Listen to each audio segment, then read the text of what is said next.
When your round style stamp runs out of ink, here's how to replace the ink cartridge.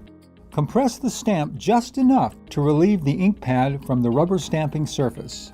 Press in both red lock buttons on the sides of the stamp to hold the stamp in place. Push the ink cartridge out using your finger or an object such as a pen. Holding the ink cartridge by the sides, pull the ink cartridge out. Remove the cap from the new ink cartridge. Hold the new ink cartridge with the ink facing down. Slide the ink cartridge into place. Press the stamp down to release the lock buttons.